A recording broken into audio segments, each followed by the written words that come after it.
നമസ്കാരം സാർ. എന്താ പീതാംബരൻ സാറേ, ഈ വഴിയൊക്കെ ഓർമ്മയുണ്ടോ? മറന്നില്ല സാറേ, അതല്ലേ വന്നത്. ഇരിക്കും. എന്താ പരുവന്റെ ഉദ്ദേശം? ഞാനിപ്പോ പല്ലുപൊഴിഞ്ഞ സിംഹമാണ്. പല്ല് പോയാലും സിംഹം തന്നെയാണല്ലോ.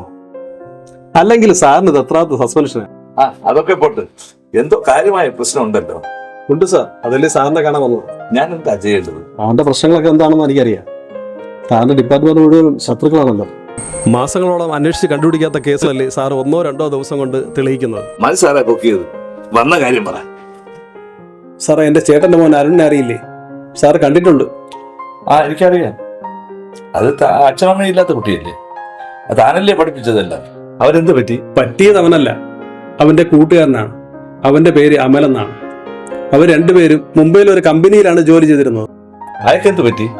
കഴിഞ്ഞ മാസം രണ്ടുപേരും ഒരുമിച്ചാണ് വന്നത്. അതുപോലെ തിരിച്ചു പോയതും ഒരുമിച്ചാണ്. പക്ഷേ അമൽ ട്രെയിനിൽ കുഴഞ്ഞു വീണ് മരിച്ചു.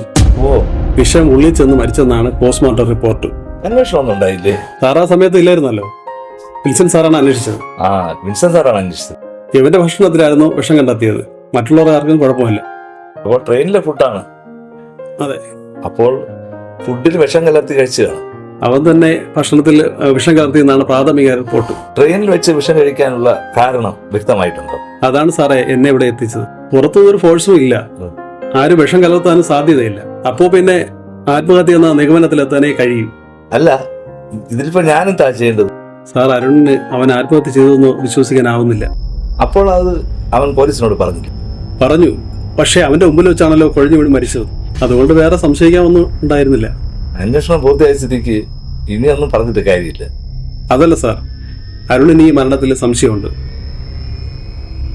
പിന്നെ അവൻ ഒരു കാര്യം കൂടി പറഞ്ഞു, അവൻ ഡ്രഗ് അഡിക്റ്റ് ആണ്. അങ്ങനെയാണെങ്കിൽ ആത്മഹത്യ പ്രവണത കൂടുതലുണ്ടാവും. അതായിരിക്കും അതിന്റെ കാരണം. അവിടെ ഒരു പ്രശ്നമുണ്ട് സാർ. അവനൊരു പെൺകുട്ടി ഇഷ്ടമാണ്.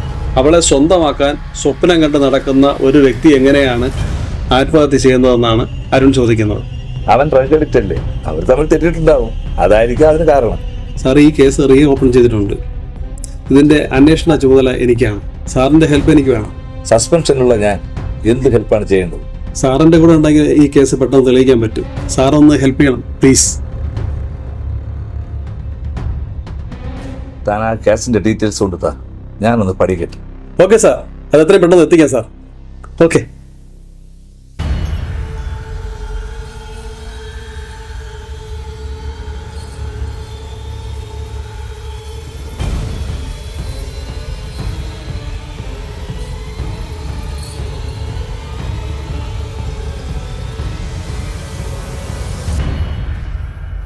ഹലോ,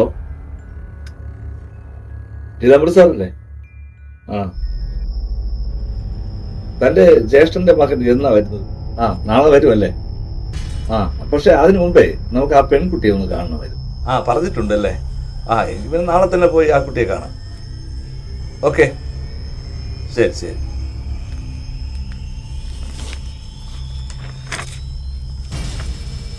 എന്തുണ്ടെങ്കിലും സാറിനോട് പറഞ്ഞാൽ മതി. ശരി സർ. അമൽ കുട്ടിയായിട്ട് എങ്ങനെയായിരുന്നു? എന്നെ ജീവനായിരുന്നു. പിന്നെ ഡ്രഗ് അഡിക്റ്റ് ആയതിനു ശേഷം അവന്റെ സ്വഭാവങ്ങളിൽ മാറ്റങ്ങളൊക്കെ വന്നു. എന്ത് മാറ്റം? അവൻ എന്നോട് മോശമായിട്ടൊക്കെ പെരുമാറാൻ തുടങ്ങി. പെട്ടെന്നൊന്ന് ഹഗ് ചെയ്യുക, പിന്നെ പരിസരബോധമില്ലാതെ കിസ് ചെയ്യുക, അങ്ങനെയൊക്കെ.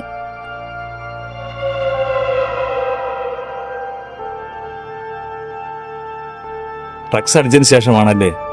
അതെ സർ, അല്ലാത്തപ്പോൾ അവൻ നോർമലായിരുന്നു. അവസാനം കണ്ടപ്പോൾ മോളോട് അവൻ മോശമായിട്ടെല്ലാം പെരുമാറിയോ?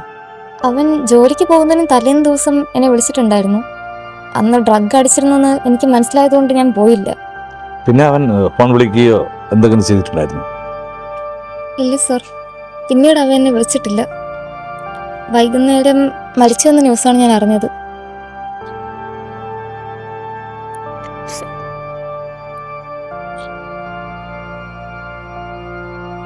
അവൻ വിളിച്ചിട്ട് താൻ പോകാത്തതുകൊണ്ട് അമൽ ആത്മഹത്യ ചെയ്തതെന്നാണോ താൻ വിശ്വസിക്കുന്നത്?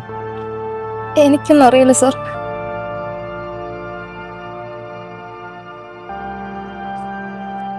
മോള് കരയണ്ട കേട്ടോ, തന്നെ വിളിപ്പിക്കാം.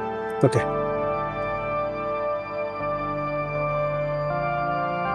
എന്ത് തോന്നുന്നു സാർ? വല്ല തുമ്പും കിട്ടിയോ? ഇതുവരെ ഇല്ല. തന്റെ ജ്യേഷ്ഠന്റെ മകൻ കൂടി വരട്ടെ. എന്താ സാർ, അവന് വല്ല സംശയമുണ്ടോ? എന്ന് ഞാൻ പറഞ്ഞില്ലല്ലോ. വരട്ടെ. കമ്മീഷണറാണ്. Hello. Oh okay sir. Okay okay, thank you sir. Okay okay, ശരി സാർ. സാറ് വിളിച്ചത് എൻ്റെ സസ്പെൻഷൻ പിൻവലിച്ചെന്ന് പറയാൻ വേണ്ടിയാണ്. നാളെ ജോലിക്ക് കയറാൻ. അപ്പോൾ ഇനി സാറിന് ഒഫീഷ്യലായിട്ട് അന്വേഷിക്കാമല്ലോ.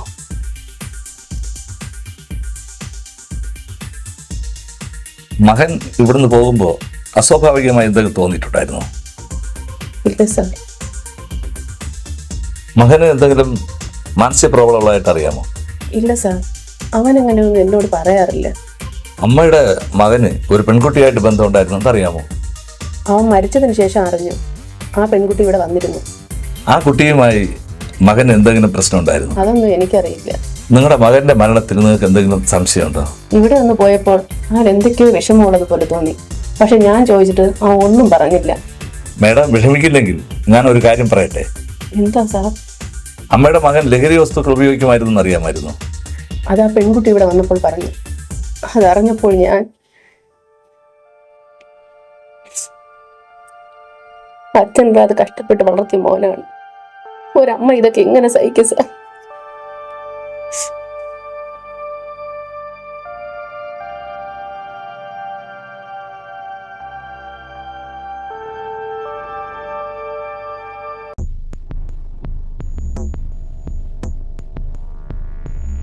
അമ്മ ജോലി സ്ഥലത്ത് എങ്ങനെയായിരുന്നു?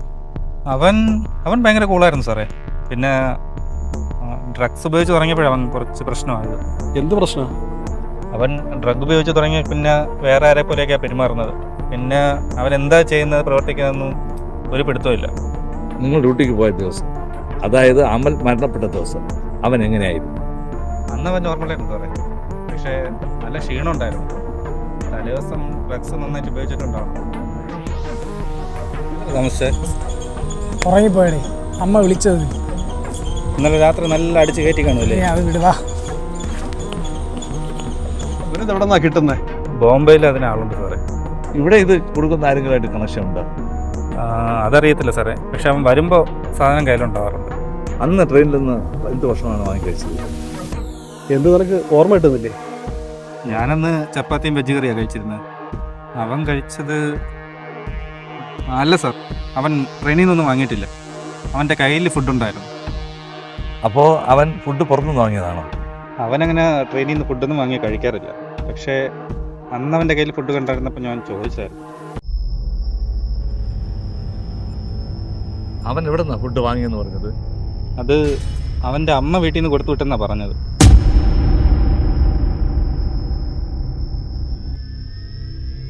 ഇത് നീ അന്ന് ആരോട് പറഞ്ഞില്ലായിരുന്നോ? അന്ന് ഇങ്ങനെ ആരും എന്നോട് ചോദിച്ചിരുന്നില്ല സാറേ. ഫുഡിൽ വിഷം കലർത്തിയിട്ടുണ്ടെന്നോ മറ്റോ ആണ് ചോദിച്ചിട്ടുള്ളത്.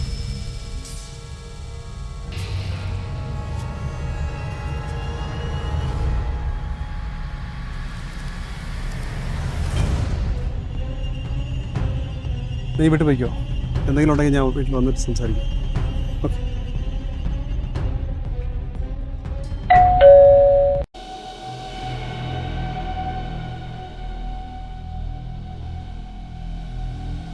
വേറൊരു ഡൗട്ട് ക്ലിയർ ആയിരുന്നു മാം.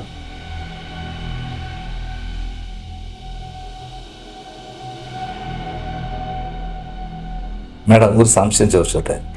അമലിന് അന്ന് ഭക്ഷണം കൊടുത്തു വെച്ചത് നിങ്ങളാണ്? ഞാൻ കൊടുത്തു വിട്ടില്ല. അവൻ അങ്ങനെ പുറത്തു പോകുമ്പോൾ വീട്ടിൽ നിന്ന് ഭക്ഷണമൊന്നും കൊണ്ടുപോകാറില്ല. അവന്റെ കൂട്ടുകാരൻ അരുൺ പറഞ്ഞല്ലോ അവന്റെ അമ്മ കൊടുത്തു വിട്ട ഫുഡാണ് കഴിച്ചതെന്ന്. ഓ, അത് ഞാൻ ഇപ്പോഴാണ് ഓർക്കുന്നത്. അവനന്ന് വിശക്കുന്നു എന്ന് പറഞ്ഞപ്പോൾ പോകാൻ സമയം അപ്പം മുട്ടക്കറി ഞാനാണ് ഉണ്ടാക്കി കൊടുത്തത്. അതെന്ത് മറവിയാണ് മേഡം? പതിവില്ലാതെ ഫുഡ് കൊടുത്തയക്കുന്നത് അങ്ങനെ പെട്ടെന്ന് മറക്കാൻ പറ്റുമോ?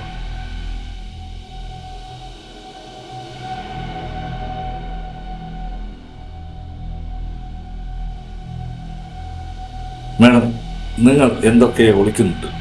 നിങ്ങൾക്ക് എന്തൊക്കെ അറിയാം?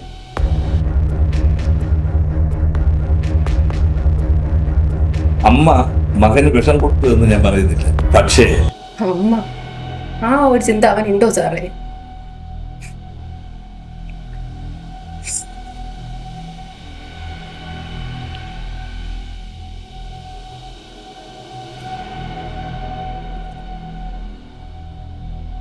സാർ അവൻ എൻ്റെ പഴയ മോനല്ല സാർ. അവൻ ഒരുപാട് മാറിപ്പോയി സാർ. അല്ല, അവനെ മാറ്റിയതാണ്. അന്ന് എന്താണ് സംഭവിച്ചതെന്ന് വ്യക്തമായി പറയൂ.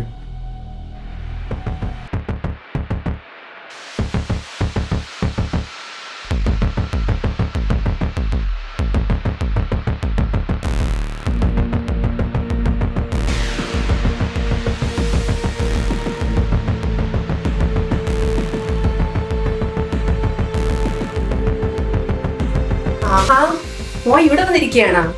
നാളെ നിനക്ക് പോയേണ്ടതല്ലേ? സാധനങ്ങളൊക്കെ പാക്ക് ചെയ്യണ്ടേ?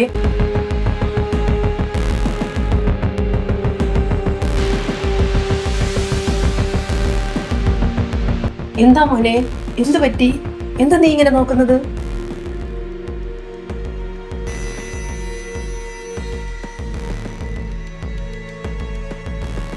നീ എത്ര സുന്ദരിയാ. നീ എന്താ വരട്ടെന്ന് പറഞ്ഞത്? ഞാൻ തന്നെ പിടിച്ചിരുന്നോ? നിങ്ങൾ അടുത്തു ഞാൻ നിന്നെ ശരിക്കും കാണട്ടെ. നീ എന്താടാ ഇങ്ങനെയൊക്കെ പറയുന്നത്? നീ കുടിച്ചിട്ടുണ്ടോ? അതെന്താവാനാണ് നീ അടുത്തു വന്നു?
അമ്മ എവിടെ വന്നിരിക്കുകയാണ്?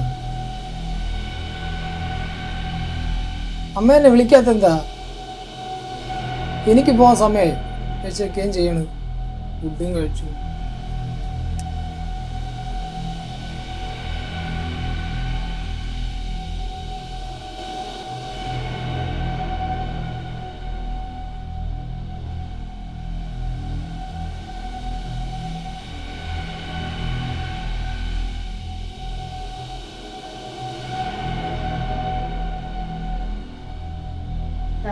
ഇതാ നിനക്ക് കഴിക്കാനുള്ള ഫുഡ്.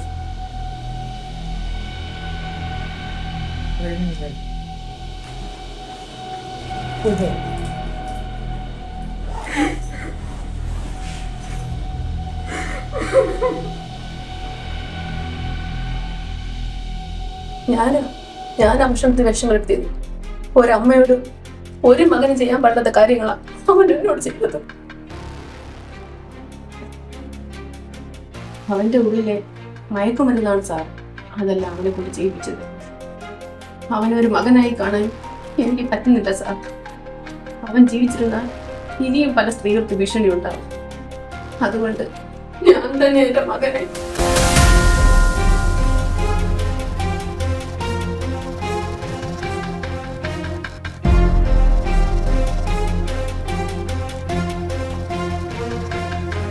അപ്പോൾ ഈ കേസ് ക്ലോസ് ചെയ്യലല്ലേ സാറേ?